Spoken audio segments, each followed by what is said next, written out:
My guest today is a star safety on the Cleveland Browns. He played college football at Virginia, and in 2012, he signed with the Rams. He's also played on the Philadelphia Eagles and the Indianapolis Colts. And of course, he's a Super Bowl champ, winning the title with the Eagles in 2017. It's my absolute honor to welcome to Jake's Takes Brown safety Rodney McLeod. What's up, Rodney? How you doing? Man, I'm doing blessed. Appreciate you having me on, Jake.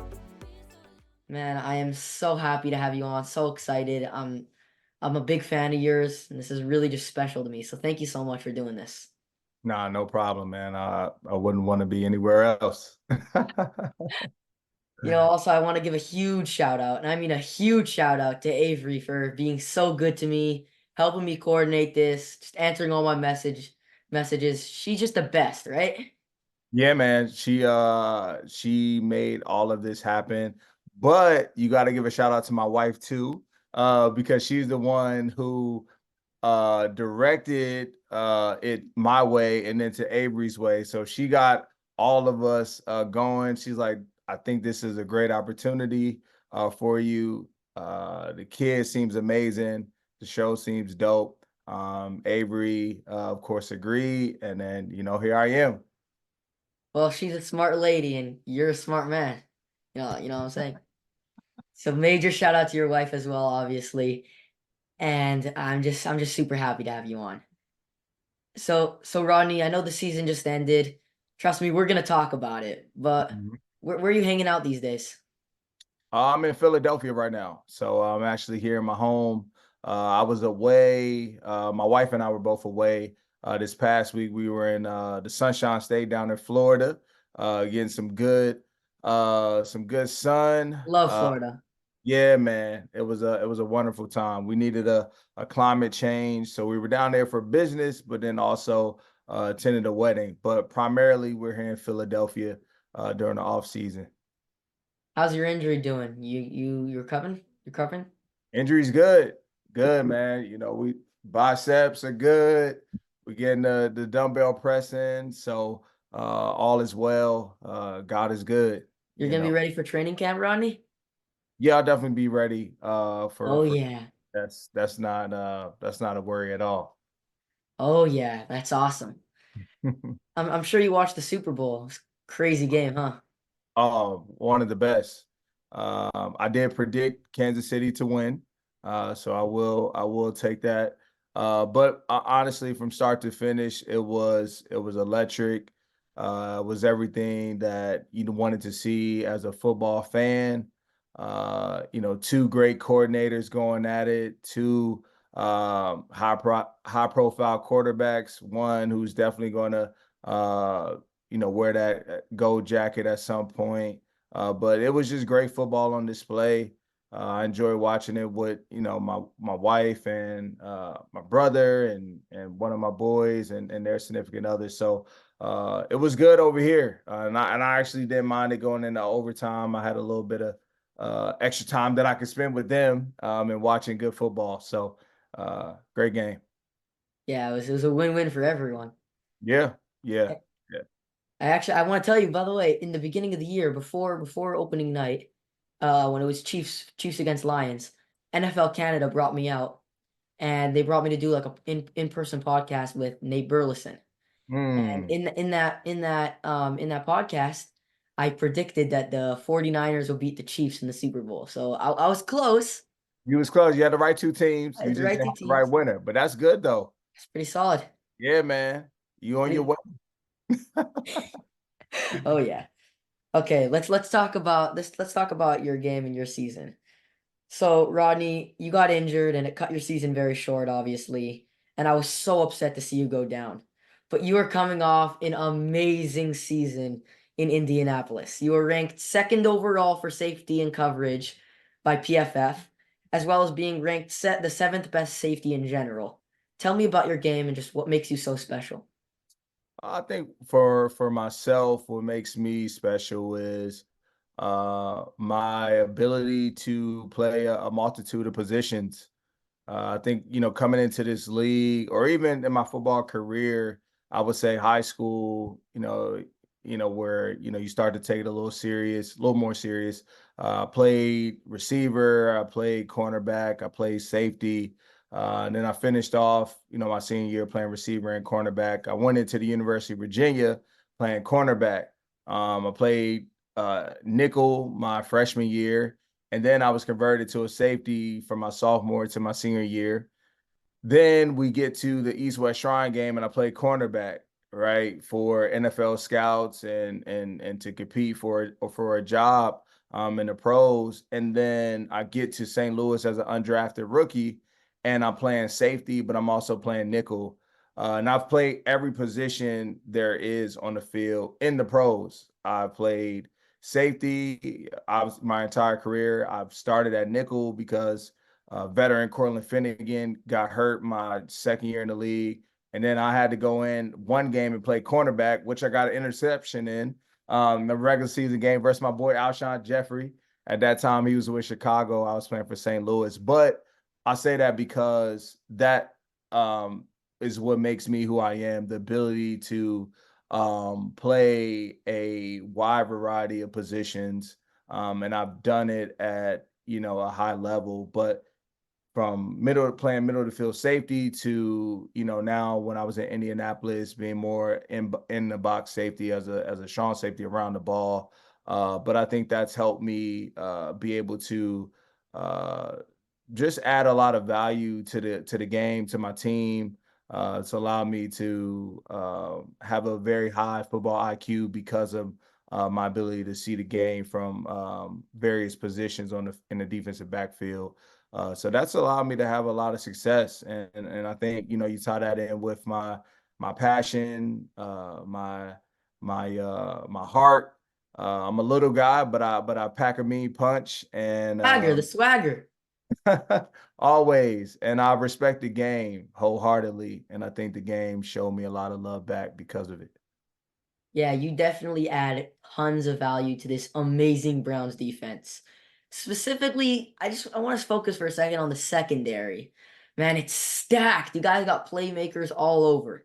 You, Juan Thornhill, Denzel Ward on the field together. Yeah, yeah, Scary. You yeah. guys the best secondary in football? I believe so. We proved that this year. You are what you put on tape, and we were the number one defense, and it had a lot to do with the level of secondary play, specifically the cornerbacks led by Denzel Ward, MJ, Anderson, Greg Newsome, Cam Mitchell stepping in. Mike Ford. The list could go on, and then you go into the safety room. Outside of myself, Juan Thornhill, Grant Delpit. You got a lot of young guys who made a name for themselves this year. Rocket, D Bell, and then you had another OG that came in after one. Another OG went down, Deron Harmon, who has 3 Super Bowls. So man, the secondary that we had was very competitive, but a tight knit group. There was a lot of togetherness, and that's what really allowed us to be able to shine bright and make a lot of plays for the defense this year. And typically, when you have a good defense, you're going to see it on every level, but especially when it comes to the secondary and the guys up front. And we mesh very well together, and then you tie in the ability at the second level in our linebacker core. And you got the number one defense this year, Cleveland Yeah, Brown. you guys are elite for sure. If not the best, you're definitely top three secondary in football. Who else do you think are right up there? Which other two secondaries? I mean, this year, you have to go with Baltimore. You look across, a division, a rivalry. They, played extremely well. Kyle Hamilton, So good. at Stone back there making a lot of plays on the football. Kyle Hamilton's a guy that I like because he is a plug and play safety. He isn't limited to just one role within your backfield, and that makes him, a weapon. And they use his skill sets to the best of his abilities. You also got Marcus Williams back there, and then you go to the cornerback room, and you have Humphrey. You got my boy Ronald Darby that I won a Super Bowl with, and then you got Stevenson on the outside, who's heavy in the press, all day in your face, rugged. So I like them, and then I would say another secondary that jumps off the screen to me. I'll say Kansas City. I like Kansas City. I really felt strongly about their matchups going into that Super Bowl, and I think they proved it all year, led by Snead and McDuffie in the slot. Yeah, those two teams have extremely special secondaries, obviously. But you mentioned Kyle Hamilton and how versatile he is. He kind of reminds me of you when you were like younger and still now, but I'm saying he seems like a younger version of you right now. Am I wrong? Man, he's everywhere. I don't think the height comparison is there, but I think the ability to tackle one, right? That's an overlooked skill, I believe, in football, but more importantly, when it comes to safeties. You talk about guys, you love guys that makes plays on the ball, but an important piece is can you get guys on the ground, especially in space in the open field.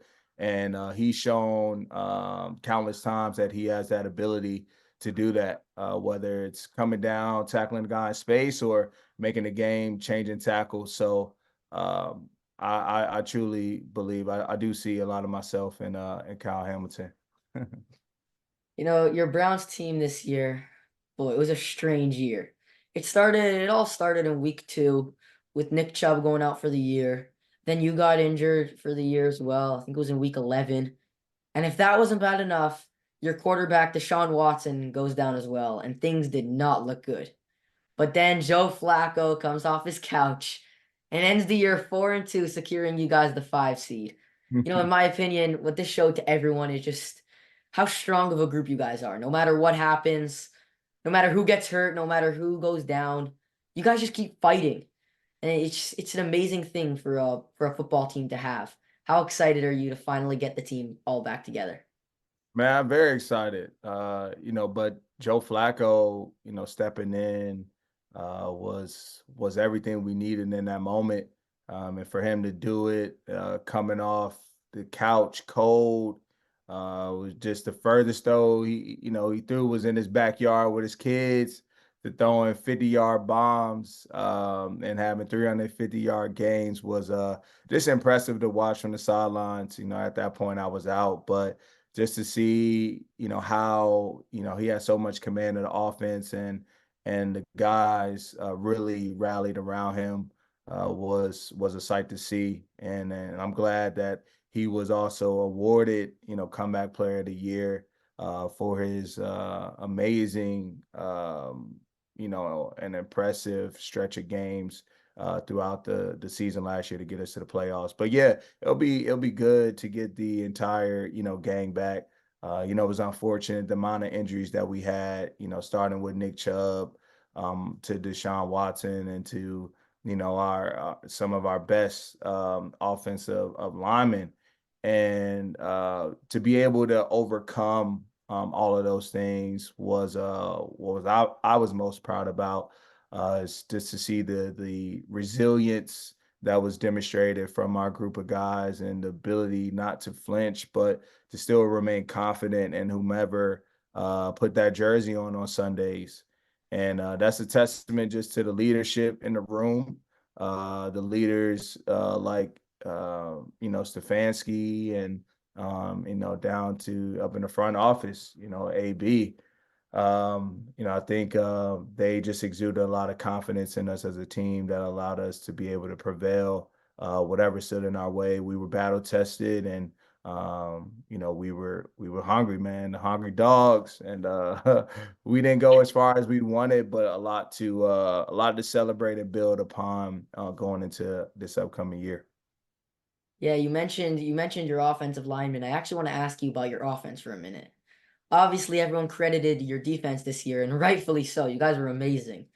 But taking a look at the offense, man, you guys are led by an amazing receiver in Amari Cooper, and that receiving core is great too.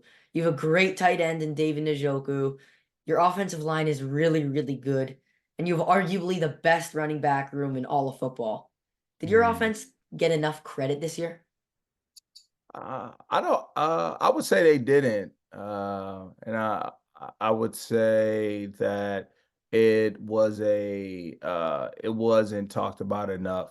You know, you talked about the um, the profile of each individual you just named, and you know they're all dynamic in their own way, and they put up points. And did it at a high level, majority of the year. And I think, everybody just wasn't accustomed to seeing, Brown's offense being explosive, as explosive as it was. So it was foreign for maybe the viewers, but it was the reality last year. You know, you had guys like Amari, having historic games, Elijah Moore in the slot, to Marquise Goodwin, speedster down the sideline, and you got Chubb in the backfield, and then he left, and you got Jerome Ford stepping in and going the distance with the ball every time he got it to Njoku, a ton of yards after catch. I mean, you named it, it was different guys doing it. And that was the beauty of it all. It wasn't just one individual, it was a group effort. And so, hopefully going into this year, they start to, really pay more attention to the offense and give them their credit. Rodney, two questions left. That okay? Yeah. Okay, so in the 2017 and 2018 season, you played on the biggest stage, the Super Bowl. Your Mm. Eagles squared off against Tom Brady and the Patriots, and you guys got the job done, obviously getting the win and holding Tom Brady to 505 passing yards. That guy is crazy. And Yeah. I'm hearing some people say that Mahomes is pushing Brady already. And Mhm. now, no disrespect to Mahomes at all. He's already a legend. But man, Mm. it's Tom Brady, 7-time Super Bowl winner. He's got a ring for every day of the week. You think it's disrespectful to put Mahomes in Tom's category already? I don't think so. I think just like we do across sports when it comes to the NBA. You compare Mike. You had Magic and Mike, and then you had Mike and Kobe. You had Kobe, LeBron. You got LeBron, and who's to come, right? It's a question mark behind that. And I think that's the beauty of sports, but also we're talking about in eras, right? That everybody has their era of time where they were this elite at this elite status, right? And Hall of Fame caliber. And I think now we're seeing Mahomes start to morph into a Tom Brady, right? So I think it is fair to start having those discussions because you look at the track that he's on, and you start to see what made Tom so special is those abilities exist within Patrick Mahomes, where at one point you would say, wow, Mahomes has such a talented room around him. That's why he's winning. And yes, he is talented, but now you're seeing Tyreek Hill left and other guys who were part of previous Super Bowls and winning seasons, and he's still having the same results with arguably less skill around him, right? And so I think with that being said, that like you have to have that conversation in the amount of Super Bowls he's been able to win and the amount of success he's had in every season that he's lined up at quarterback for the Chiefs. Like he's 6 for 6. How can you not? And so, man, I'm just excited that I've had the ability to line up and play across from a Mahomes and a Tom Brady. I can tell my kids that at one point when I'm old and I'm looking at the game and they're telling me that I didn't and I say I did and yeah, but I think it's fair to have that discussion. But he's got a long way to go. If you talked about it 7 days out of the week, that is very hard to do. So we'll see if we're having that same discussion, 2 years from now. That's a really, really good answer, Rodney. That's a really good answer. I Mhm. respect that answer. Yeah. Anyway, so last question. So you started your own foundation called Change Our Future. Hmm. And I know I'm still young, but I love helping people. So tell me about your foundation and why you started it. Yes, so my foundation was started by both my wife and I, Erica McLeod. We both just have a natural passion for our next generation. And at COF, we aim to dismantle a lot of the systematic barriers and labels that have been placed on youth and marginalized communities, and being able to provide them with access, opportunity, and exposure to different areas through mentorship, leadership programs and educational programs such as STEAM. We feel like what we're creating here is a pipeline and a pipeline of leaders and agents of change to go out and really break the generational like curses and cycles that have existed and start new ones in their family, start new trends, and create generational wealth.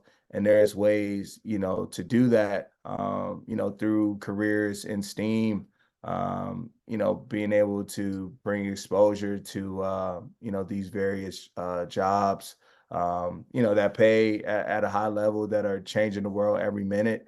And then instilling in them confidence and, showing them the road to success. So, we have a great time with a lot of our students. It's amazing being able to say that you helped change someone's pathway or make or clear the way for someone, or even introduce them to something that they never ever experienced before, and because of that one moment, it changed their life forever. And so that's what brings us great joy, is seeing the impact that we made on all of our kids that have come through our organization.